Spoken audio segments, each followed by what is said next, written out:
ಮಾನ್ವಿಯಲ್ಲಿ February 27ರಂದು ನಡೆಯುವ 10ನೇ ಕನ್ನಡ ಸಾಹಿತ್ಯ ಸಮ್ಮೇಳನದ ಪ್ರಚಾರ ಸಮಿತಿಗೆ ಪತ್ರಕರ್ತ ಶಫಿ ಚೌಶ್ ಚಾಲನೆ ನೀಡಿದರು. ರಾಯಚೂರು ಜಿಲ್ಲೆಯ ಮಾನ್ವಿ ಪಟ್ಟಣದ ಕಂದಾಯ ಕಚೇರಿಯಲ್ಲಿ ಪ್ರಚಾರದ ವಾಹನಕ್ಕೆ ಚಾಲನೆ ನೀಡಿ ಮಾನ್ವಿ ಪಟ್ಟಣದ ವಾಸವಿ ಕಲ್ಯಾಣ ಮಂಟಪದಲ್ಲಿ ನಡೆಯುವ ಸಾಹಿತ್ಯ ಸಮ್ಮೇಳನದಲ್ಲಿ ಭಾಗವಹಿಸಿ ಯಶಸ್ವಿಗೊಳಿಸಬೇಕು ಎಂದರು. ಮಾನ್ವಿ ಕನ್ನಡ ಸಾಹಿತ್ಯ ಸಮ್ಮೇಳನದ ಅಧ್ಯಕ್ಷ ರವಿಕುಮಾರ್ ಪಾಟೀಲ್ ವಕೀಲ ಮಾತನಾಡಿ, 10ನೇ ಕನ್ನಡ ಸಾಹಿತ್ಯ ಸಮ್ಮೇಳನ ವಾಸವಿ ಕಲ್ಯಾಣ ಮಂಟಪದಲ್ಲಿ ನಡೆಯಲಿದ್ದು ಮಾನ್ವಿ ತಾಲೂಕಿನ ಪ್ರತಿಯೊಬ್ಬರು ಭಾಗವಹಿಸಿ ಸಮ್ಮೇಳನ ನೋಡಲು ಬನ್ನಿ ಎಂದು ಕರೆ ನೀಡಿದರು.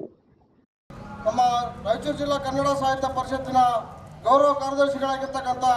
ತಾಯಪ್ಪ ಪಿ ಹೊಸೂರು ಸರ್ ಅವರು ಮತ್ತು ಮಾನ್ವಿಯ ತಾಲೂಕಿನ ಕನ್ನಡ ಸಾಹಿತ್ಯ ಪರಿಷತ್ತಿನ ಮಾಜಿ ಅಧ್ಯಕ್ಷರುಗಳಾಗಿರ್ತಕ್ಕಂಥ ಕೆ ನರಸಿಂಹ ಸರ್ ಅವರು ಮತ್ತು ಮೂಕಪ್ಪ ಕಟ್ಟಿಮನೆ ಸರ್ ಅವರು, ಅದೇ ರೀತಿಯಾಗಿ ಪುರಸಭೆಯ ಸದಸ್ಯರು ಮತ್ತು ವಕೀಲರಾಗಿರ್ತಕ್ಕಂಥ ಹಿರಿಯ ವಕೀಲರಾಗಿರ್ತಕ್ಕಂಥ ತನ್ವೀರ್ ಉಲ್ಲಾಸನ್ ಅವರ ನೇತೃತ್ವದಲ್ಲಿ ಇವತ್ತು ತಾಲೂಕು ಕನ್ನಡ ಸಾಹಿತ್ಯ ಪರಿಷತ್ತಿನ ಪದಾಧಿಕಾರಿಗಳಾಗಿರ್ತಕ್ಕಂಥ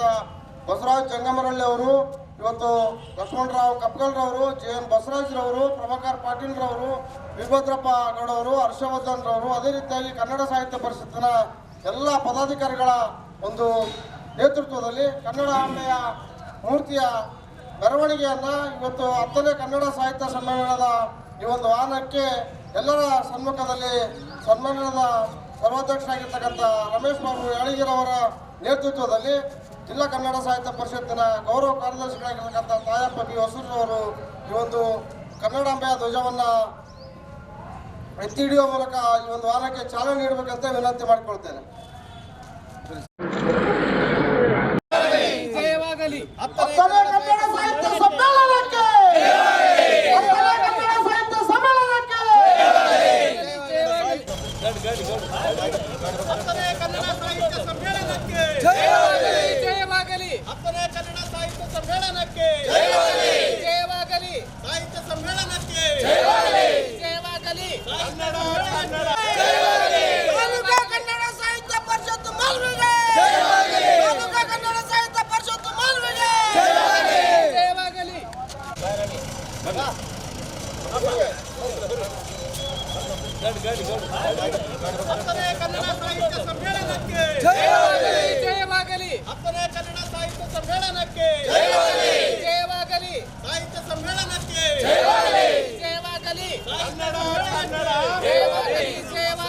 ಕನ್ನಡ